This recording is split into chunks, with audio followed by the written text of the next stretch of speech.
नमस्कार विद्यार्थी मित्रांनो, मी प्रशांत खेडकर। आधीच्या लेक्चरमध्ये आपण बघितलं होतं आपल्याला नियोजनामध्ये काय काय करायचं आहे येणाऱ्या संयुक्त पूर्व परीक्षेसाठी। आज आपण बघणार आहेत आपल्याला जो अभ्यास करायचा आहे संयुक्त पूर्व परीक्षा 2024 16 जूनला होणार आहे।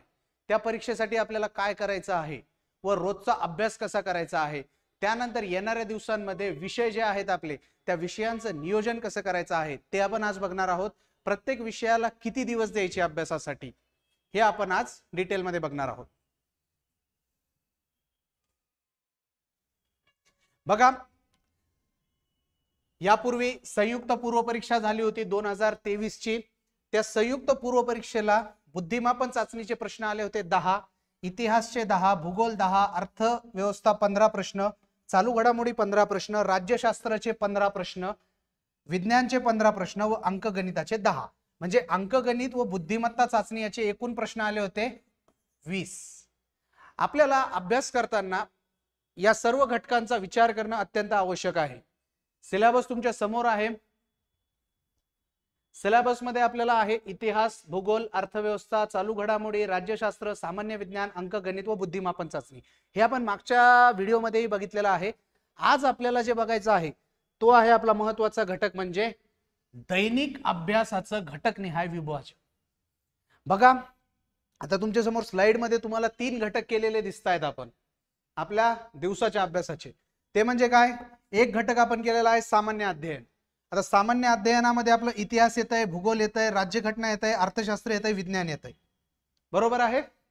दुसरा घटक आपण केला आहे बुद्धिमापन व अंकगणित, आणि तिसरा घटक आपण बनवलेला आहे चालू घडामोडी। कोणता? चालू घडामोडी। आता तुमच्या मनात प्रश्न आला असेल हे 3 घटक करण्यामागचं कारण काय? तर बघा मित्रांनो, अभ्यास करताना एक अवस्था असते, आपण अभ्यासाला बसलो की आपण इतिहासाचा समजा अभ्यास करतोय 1 तास, 2 तास, 3 तास, 4 तास। 4 तासानंतर तुम्हाला ते वाचताना थोडंसं झोप यायला लागेल किंवा अभ्यास करण्याचा कंटाळा येतो, व हा कंटाळा दूर करण्यासाठी आपण जे काही गाणे बघतात किंवा बाहेर फिरून येतात। मग याच्यावर वेळ वाया घालण्यापेक्षा आपल्याकडे एक उपाय आहे। ज्यावेळेस आपल्याला बोर होणार त्यावेळेस आपण अंकगणित किंवा बुद्धिमत्ता काढून बसायचं। बघा, विषयामध्ये बदल केला, मी थेट तुम्हाला सामान्य अध्ययन मधला विषय बदलायला सांगत नाही, मात्र सामान्य अध्ययन मधला तुम्ही इतिहास वाचत आहात, तुम्हाला बोर झालेला आहे, त्यावेळेस तुम्ही बुद्धिमत्ता व अंकगणित काढून बसू शकता किंवा तुम्ही चालू घडामोडी वाचायला घेऊ शकता।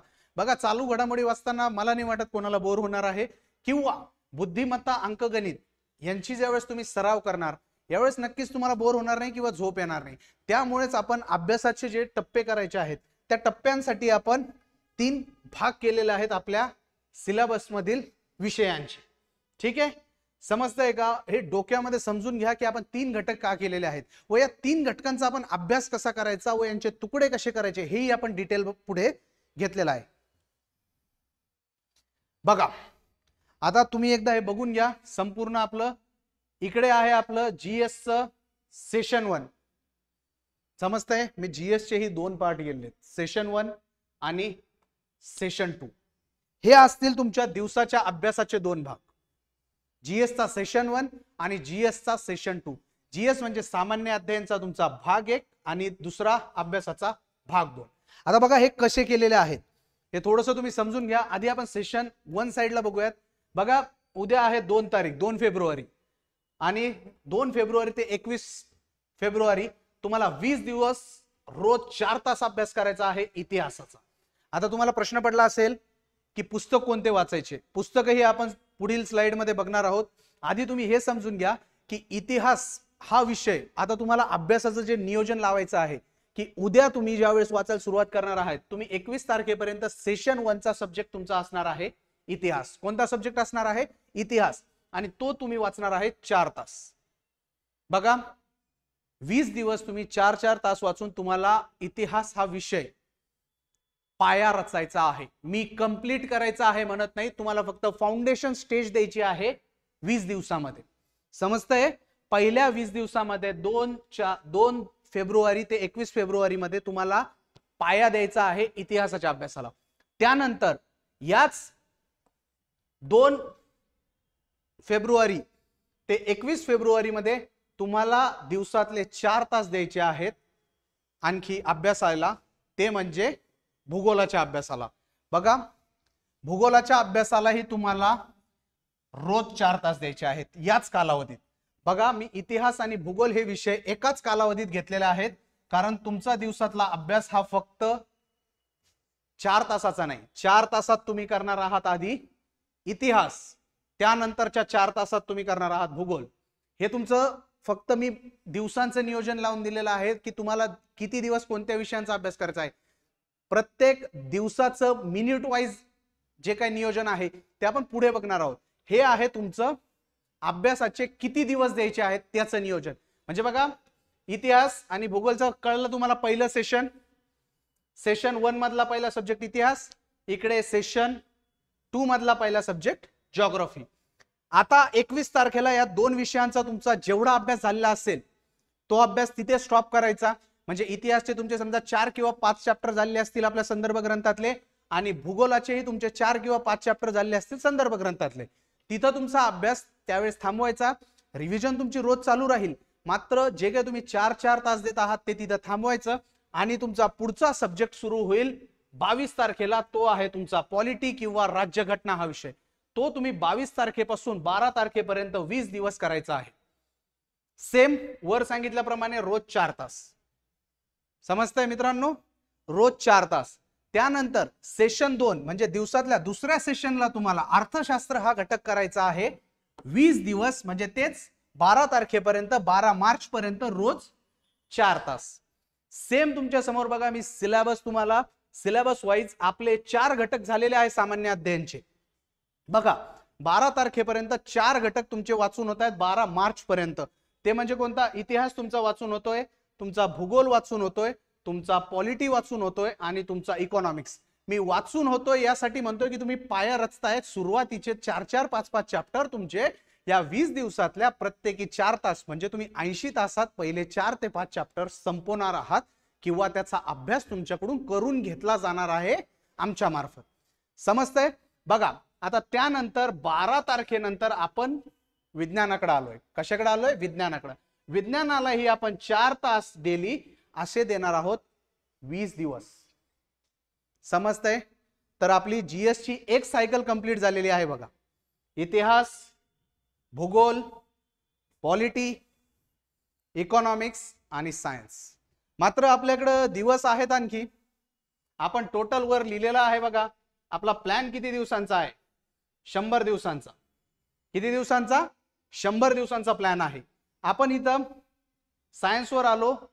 त्यानंतर आपण बघा 13 मार्च ते 1 एप्रिल विज्ञान झालं. आता बघा, आपला अभ्यास आपण इतिहास आणि भूगोलाचा अभ्यास सुरुवात केली होती, मात्र त्याचे 5-5 चॅप्टर झाल्यानंतर आपण किंवा थोडंफार वाचन झाल्यानंतर आपण गॅप दिला होता. हा गॅप आपल्याला पुन्हा भरून काढायला सुरुवात करायची आहे बघा. ती आहे 13 मार्च पासून 1 एप्रिल पर्यंत आपण पुन्हा इतिहास घेणार. आणि यावेळेस ज्यावेळेस आपण इतिहास पुन्हा घेणार त्यावेळेस पहिल्या 4 ते 5 चॅप्टरचे आपण फास्ट रिव्हिजन करणार, आणि त्यानंतर आपण पुढचे जे काही त्याचे घटक असणार आहेत ते वाचायला घेणार आहेत प्रास्ताविकातले किंवा त्याच्या इंडेक्स मधील. मग ते घटक वाचताना आपल्याला आता बेसिक आयडिया आपली किंवा पाया आपला झालेला असणार. त्यामुळे या 20 जे आपण दिवस देणार आहेत पुढचे, त्यामध्ये आपल्या पायावर मजबूत बिल्डिंग व कळस रचण्याचं कार्य होणार आहे. आणि आपल्या वीकली टेस्ट मध्ये आपण मूल्यमापन तर करणार आहोतच. मग समजलं तुम्हाला? आता इतिहास पुन्हा आपली सेम सायकल इथे रिपीट होणार आहे. आपला पुन्हा 2 एप्रिल रोजी आपण जिओग्राफी घटक घेणार आहे 21 तारखेपर्यंत, आणि तिसरा घटक आपण घेणार आहे पॉलिटी. बघा मित्रांनो, आपल्या 2 सायकल अभ्यासाच्या, म्हणजे एका विषयाला आपण जवळपास एका विषयाला 40 दिवस आणि 4 तास, म्हणजे 160 तास आपण अभ्यास एका विषयाचा करणार आहोत. आणि या अभ्यासावर मला नाही वाटत जर तुम्ही जीव तोडून अभ्यास केला तर कोणी तुमची पूर्व परीक्षा पास होण्यापासून तुम्हाला अडवू शकेल. बघा, सर्व नियोजन तुमच्या समोर ठेवलेलं आहे. हे तुम्हाला पीडीएफ स्वरूपातही उपलब्ध करून दिलं जाणार आहे, सगळं नियोजन. त्यानंतर तुमचं मायक्रो नियोजन. ठीक आहे, आता आपण बघूयात की आपला दिवसाचा जो काही अभ्यास असणार आहे तो कशा स्वरूपाचा असणार आहे. बघा, तुमचं अभ्यासाचं दिवसाचे नियोजन. आपण GS चे 2 भाग केले होते दिवसातल्या अभ्यासासाठी, सामान्य अध्ययन 1 म्हणजे सेशन 1, सेशन 2. तर तुम्ही सेशन 1 मधला जो आता विषय असणार आहे, आपण आता मागच्या स्लाइडवर बघितला होता, सेशन 1 मध्ये आपला होता सगळ्यात पहिला घटक इतिहास. ठीक आहे, मग आपण हे बघूयात, इतिहास जो आपला घटक होता सेशन 1 मधला, तो आपण सकाळच्या सत्रामध्ये 4 तास अभ्यासाला घेणार आहोत, जसं आपण मागे लिहिलेलं आहे. समजतंय मित्रांनो? किती तास घेतलाय आपण? 4 तास आपण सकाळच्या सत्रामध्ये सामान्य अध्ययन मधला सेशन 1 चा विषय घेणार आहोत. त्यानंतर बघा, सकाळी 4 तास तुमचा अभ्यास झालेला आहे. तुम्ही 6 ला सुरू केला किंवा 7 ला सुरू केला, तुम्ही 4 तास अभ्यास केलेला आहे. 4 तासाच्या अभ्यासानंतर मी जसं तुम्हाला सुरुवातीला सांगितलं, थोडीशी तुम्हाला ग्लानी येणार किंवा तुम्हाला अभ्यास करण्याचा कंटाळा येणार किंवा एक पठार अवस्था जी म्हणतो सातत्याने अभ्यास केल्यानंतर येते, ती अवस्था तुम्हाला आल्यानंतर तुम्ही अभ्यासाला घ्यायचा आहे 1 तासासाठी किमान चालू घडामोडी.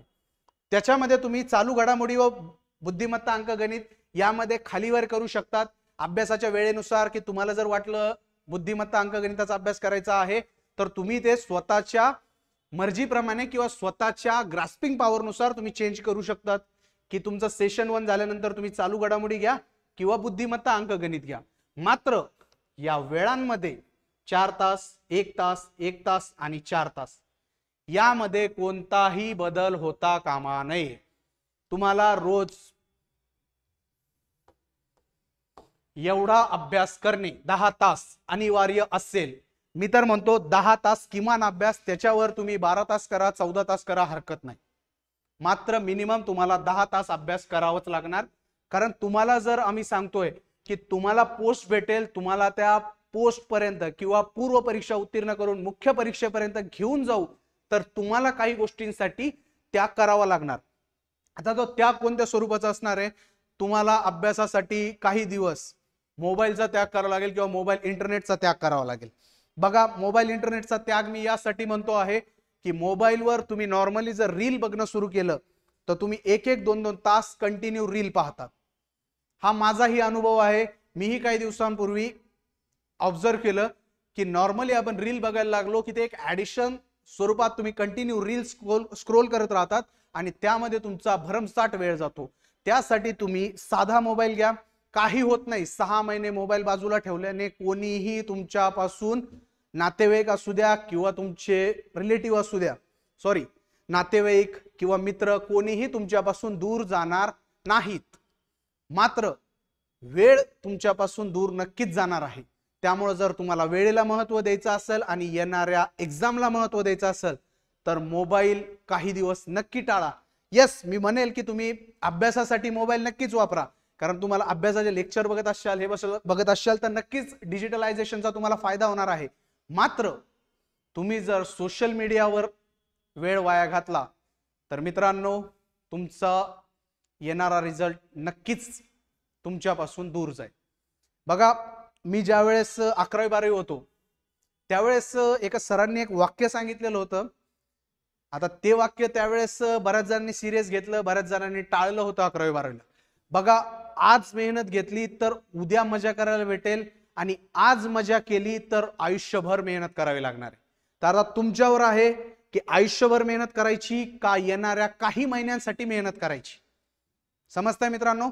तर बघा, मी पुन्हा एकदा सांगतोय की आपले जे काही अभ्यासाचे दिवसाचे नियोजन असणार आहे ते म्हणजे 4 तासांचं तुमचं सेशन 1, त्यानंतर 1 तास तुम्ही चालू घडामोडीला देऊ शकता, 1 तास तुम्ही बुद्धिमत्ता आणि अंकगणित डेली करावं लागणार आहे. परीक्षा आल्यानंतर मी करेल, माझा अभ्यास झालेला आहे, जमणार नाही. तुम्हाला अभ्यास डेलीच करावा लागणार आहे बुद्धिमत्ता अंकगणितचा, कारण तुमच्या 100 पैकी पूर्व परीक्षेला 20 मार्क बुद्धिमत्ता अंकगणितचे आहेत. तुम्ही ठरवा, तुम्हाला ओव्हर कॉन्फिडन्स मध्ये जायचंय का तुम्हाला पास होऊन मुख्य परीक्षा द्यायची आहे. जर मुख्य परीक्षा द्यायची असेल तर तुम्ही 100 पैकी 20 मार्क असलेल्या बुद्धिमत्ता अंकगणितला कानाडोळा करू शकत नाही. समजतंय मित्रांनो? बघा, त्यानंतर आपण जसं सेशन 2 ठेवलेलं आहे आपलं डेलीसाठी, ते 4 तासाचं तुमचं सेशन 2 होईल. तुम्ही अभ्यासाचा आता या प्रकारे टाइम टेबल बनवून घ्या. तुम्हाला सूक्ष्म नियोजन दिल्या जाईल. सूक्ष्म नियोजनामध्ये तुम्हाला प्रत्येक विषयाच्या घटकाला किती वेळ द्यायचा हेही सूक्ष्म नियोजन प्रिपेअर करण्याचं काम अंतिम टप्प्यात आहे, तेही तुम्हाला दिलं जाणारच आहे. आता बघा, आता तुमचा जो काही दिवसाचा नियोजनाचा एक नॉर्मल टप्पा मी बनवून दिला. आता आपण मागच्या स्लाइडला बघितलं, तुम्हाला 10 तास अभ्यास किमान, किती किमान, कमाल मग तुम्ही 15 तास करा, 16 तास करा, मात्र प्रकृतीची काळजी घेत अभ्यास करा. आजारी पडल्यानंतर जो तुमचा 4 ते 5 दिवसाचा लॉस होऊ शकतो, तो लॉस होऊ नये म्हणून जास्ती शरीरावर स्ट्रेन देणं ही टाळा. मी किमान अभ्यास सांगितलेला आहे 10 तास. त्यानंतर तुम्ही जर कुठला क्लास करत असाल तर त्यासाठी तुम्ही देणार आहात किती, 3 तास. हे वेगळे, हे अभ्यासात पकडायचे नाहीत. तुमच्या अभ्यासाचे तास ठरलेले आहेत. बघा 10 आणि 3 किती झालेत, 13 तास झालेत तुमचे. ठीक आहे. त्यानंतर तुमच्या झोप, जेवण, फिरणं यासाठी आपण फक्त 8 तास ठेवलेत. समजून घ्या. 6 तास झोपा, काही फरक पडत नाही, कोणालाही काहीही फरक पडणार नाही 8 तास जर तुम्ही झोपले तर. बघा तुम्ही म्हणत असाल की नाही सर 8 तासामध्ये आम्हाला तर 8 तास तर आम्ही झोपतो, जेवण कधी करायचं, काही फरक पडणार नाही. तुम्ही 4 तास किंवा 5 तास झोपल्याने काय होईल, फार फार तर डोळ्याखाली सर्कल्स येतील, पिंपल्स येतील, काही नाही. नंतर स्किन ट्रीटमेंट करून घेता येईल, एकदा पोस्टवर पोहोचा, सगळं होतं. ठीक आहे. तर सध्या सगळ्यात महत्वाचं एक आहे स्वतःच्या तब्येतीची काळजी. स्किनवर वगैरे थोडासा इफेक्ट झाल्याने काही फरक पडणार नाही, ऍसिडिटी होईल, ऍसिडिटी तुम्हाला कमी करता येईल, गोळ्या घ्या. मात्र सध्या ध्येय एकच, पोस्ट पोस्ट पोस्ट. आणि त्याच्यासाठी तुम्हाला सगळ्यात महत्वाचा टप्पा आहे पूर्व. आणि त्यासाठी बघा आणि इम्प्लिमेंट करा काय, 10 तास अभ्यास, 3 तास क्लास, 8 तास झोप, जेवण, सगळं जे काय तुमचे कार्यक्रम असतील सगळे उरकायचे. आणि 3 तास जे अवांतर भेटतायत हे जमलं तर इकडं कन्वर्ट करा, अभ्यासात. झोपेत कन्वर्ट करू नका, अभ्यासात कन्वर्ट करा. अभ्यासात कन्वर्ट झाले तर तुम्हाला त्याचा गेन होईल, फायदा होईल. मात्र ते इकडे कन्वर्ट झाले तर ते वेस्ट होणार आहे. त्यामुळे विचार करा, तुम्हाला हे जे 3 तास अवांतर ठेवलेले आहेत ते इकडे कन्वर्ट करता आले तर नक्कीच फायदा होईल. बघा आता अभ्यास तर सुरू करायचा आहे, पण बऱ्याच जणांचा प्रश्न पुस्तक कोणतं वाचायचं. बघा मी जे वापरलेले आहे ती संदर्भ ग्रंथांची यादी तुमच्या समोर ठेवलेली आहे. त्यामध्ये मी तुम्हाला एक एक सांगतो, तुम्हाला त्यातलं जे आवडेल किंवा जे तुम्हाला समजायला चांगलं वाटेल ते पुस्तक तुम्ही रेफर करा. मार्केटमध्ये भरमसाठ पुस्तकं आहेत, तुम्ही त्यातलं तुम्हाला समजायला कोणतं सोपं आहे किंवा तुम्हाला आकलन कोणत्या पुस्तकातून तात्काळ होत आहे किंवा तुम्हाला फास्ट त्याचं आकलन होत आहे ते पुस्तक रेफर करा. बघा आधुनिक भारताच्या इतिहासासाठी ग्रोवर सरांचं पुस्तक आहे, मराठीमध्ये उपलब्ध आहे. स्पेक्ट्रम आहे. त्यानंतर विठ्ठल पुंगळे सरांचं पुस्तक आहे महाराष्ट्राचा इतिहास. बघा इतिहासामध्ये 2 तुकडे आहेत, आधुनिक भारताचा इतिहास आणि महाराष्ट्राचा इतिहास. महाराष्ट्राच्या इतिहासावर अनिल कठारे सर आणि गाठाळ सरांचं पुस्तक, या दोन्हीपैकी तुम्ही कोणतंही एक पुस्तक घेतलं तरीही सफिशियंट आहे तुमच्या अभ्यासासाठी किंवा येणाऱ्या परीक्षेसाठी. ठीक आहे. त्यानंतर बघा प्राकृतिक व भारताचा भूगोल या घटकासाठी बघा प्रसिद्ध AB सौदी सरांचं पुस्तक तुम्ही घेऊ शकतात किंवा विठ्ठल पुंगळे सरांचं पुस्तक घेऊ शकतात किंवा भगीरथ प्रकाशनच्या कपिल पवार सरांचं पुस्तक तुम्ही अभ्यासासाठी घेऊ शकता. समजतंय मित्रांनो.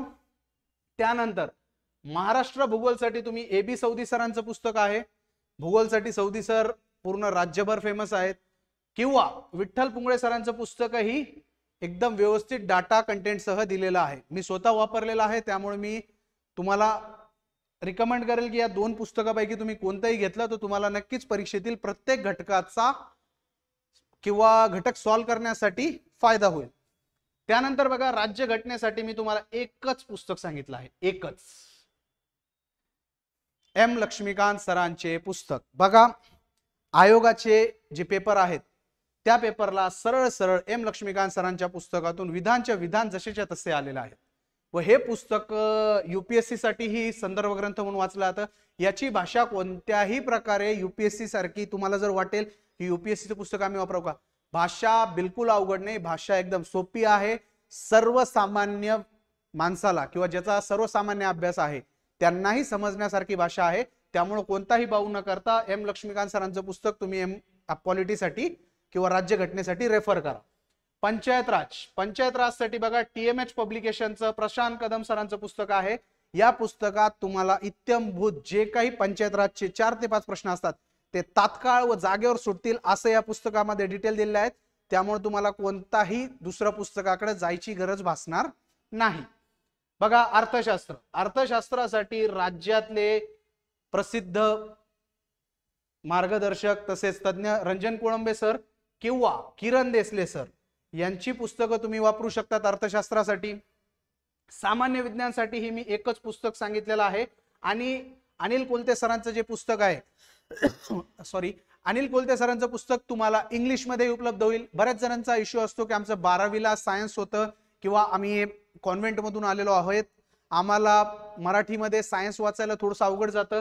तर तुम्हाला सामान्य विज्ञानचं पुस्तक जे आहे अनिल कोलते सरांचं ते फुल ऑफ कंटेंट व मॅक्झिमम डाटासह मराठीतही उपलब्ध आहे आणि इंग्लिशमध्येही उपलब्ध आहे.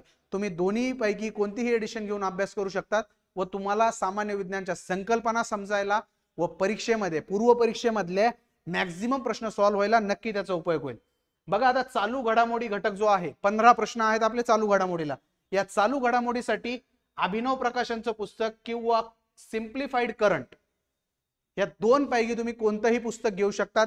बघा, सिम्प्लिफाईड करंट जे आहे ते बालाजी सुरने सर आणि दिव्या महाले मॅडम यांचं आहे व अभिनव प्रकाशनचं जे पुस्तक आहे ते आहे प्रदीप सानप सरांचं. त्यामुळे या दोन्ही पैकी तुम्ही कोणतंही पुस्तक घेतलं तर दोन्ही मध्येही तुम्हाला प्रोडक्टिव्ह डाटा भेटेल. तुम्ही कोणतंही पुस्तक यातलं घेऊ शकतात. आणि सगळ्यात महत्वाचा आपला 20 मार्काचा घटक मात्र क्रमानुसार जो सगळ्यात शेवटी आलेला आहे तो म्हणजे अंकगणित व बुद्धिमत्ता. यासाठी तुम्ही सचिन ढवळे सरांची जी पुस्तकं आहेत अंकगणितची व बुद्धिमत्तेची ती पुस्तकं वापरू शकतात. त्याशिवाय सरांच्या पुस्तकाशिवाय त्यामध्ये त्यांनी सराव पुस्तिका काढलेला आहे, त्या सराव पुस्तिकांचा तुम्ही अभ्यास करू शकता. किंवा जर तुमच्यापैकी कोणी कॉन्व्हेंटचा असेल व ते इंग्लिशमध्ये जर मॅथ्सचे प्रॉब्लेम किंवा रिझनिंगचे प्रॉब्लेम सॉल्व्ह करू शकत असतील तर त्यांनी नक्कीच RS अग्रवालचं पुस्तक वाचलं तरी चालेल. मात्र तुम्ही बुद्धिमत्ता अंकगणितासाठी सचिन ढवळे सरांचं पुस्तक वाचलं तर मला नाही वाटत तुम्हाला कोणताही प्रश्न सोडवण्यास अडचण येईल. बघा, आता तुमच्याकडे पुस्तकांची यादी पोहोचली आहे.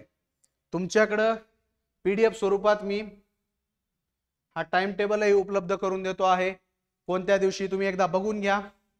व हा टाइम टेबल आता तुमच्या समोर आहे, हा तुम्हाला उपलब्धही होणार आहे. तर मला आता तुम्हाला एकच सांगायचं आहे, तुमच्याकडे आता वेळ आहे, तुमच्याकडे हत्यार आहेत, हत्यार कोणती वापरायची तेही सांगितलेलं आहे. मायन्यूट नियोजन आपण आता प्रत्येक लेक्चरला घेणार आहोत. परवा शनिवारी आपलं करंटचं लेक्चर आहे, त्या करंटच्या लेक्चरमध्ये आपण चालू घडामोडी कशा वाचायच्या, कोणत्या चालू घडामोडी किती कालावधीच्या वाचायच्या ते सांगणार आहोत. आणि इथून पुढे आपण प्रत्येक लेक्चर मधले जवळपास अर्धा तास तुमच्या मायन्यूट नियोजन आणि त्यानंतर होणाऱ्या तुमच्या टेस्टवर भर देणार आहोत. बघा, आपलं आता जे काय आहे ते तुम्हाला सांगितलेलं आहे. अभ्यास कसा करायचा आहे, किती करायचा आहे व तुम्हाला सर्व मटेरियलही आता तात्काळ उपलब्ध करून दिल्या जाणार आहे. काय काय वाचायचं, किती वेळ वाचायचा PDF स्वरूपात. त्यामुळे आता सगळ्यांना एकच विनंती आहे की आता माघार नाही, आता लक्ष एकच. 16 जून पूर्व परीक्षा कोणत्याही परिस्थितीत आपल्याला पास व्हायची आहे. एक मुद्दा इथं मला ऍड करावा वाटतो, आपला जो राहून गेला सांगायचा. आपण इथं नियोजन घेतलेलं आहे 100 दिवसांचं. किती दिवसांचं? 100 दिवसांचं. आणि ते आहे फक्त 11 मे पर्यंत. कधीपर्यंत आहे? 11 मे. 11 मे पासून आपल्याला परीक्षेला जवळपास 30 ते 35 दिवस उरतात. त्या 30 ते 35 दिवसात तुमचं संपूर्ण आकलन, तुमचा सगळा अभ्यास याची पूर्ण रिव्हिजन आपण करून घेणार आहोत, फास्ट ट्रॅक रिव्हिजन. त्यामुळे तुम्हाला आता वेळ न दवडता जास्तीत जास्त वेळ अभ्यासाला द्या व यशाकडे मार्गस्थ व्हा. धन्यवाद. आपण थांबूयात आज इथे.